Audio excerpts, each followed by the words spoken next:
నితిన్ శ్రీలీల జంటగా నటించిన robin hood movie అయితే ఈ రోజు అయితే రిలీజ్ అయింది. కానీ ఈ సినిమాలో మాత్రం ఒక మంచి క్యామియో రోల్ చేసిన క్రికెటర్ ఎవరైతే ఉన్నారో వార్నర్ గారు అయితే సుమారుగా ఇందులో అయితే 2 నిమిషాల 50 సెకండ్స్ అయితే ఇందులో అయితే ఆయన అయితే కనిపించడం అయితే జరుగుతుంది. కానీ ఈ 2 నిమిషాలు అది ఈ 3 నిమిషాల క్యారెక్టర్ కి సుమారుగా ఆయన 1 నుంచి 2 రోజులు సమయాన్ని అయితే ఈ సినిమాకి అయితే కేటాయించారు. అదంతా ఓకే, కానీ ఈ సినిమాకి ఈయన రెమ్యునరేషన్ అసలు ఎంత తీసుకున్నారన్నదే మన తెలుగు ఇండస్ట్రీలో ఒక సచ్ కింద అయితే మారింది అనమాట. అసలు ఎంత ఛార్జ్ చేసి ఉంటారని కూడా చాలా మంది అయితే చాలా డౌట్ గా అయితే చూస్తున్నారు.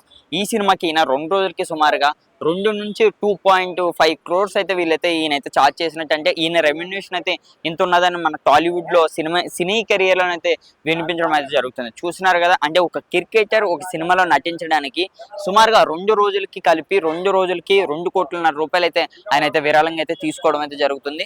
అలాగే మనకు చూసుకుంటే చాలా మంది అయితే రేపు రాబోతున్న RC16 లో కూడా రామ్ చరణ్ గారి పక్కన అయితే మనకి ధోని గారు నటించే అవకాశం కూడా ఉన్నదని కూడా చాలా మంది మాట్లాడుతున్నారు.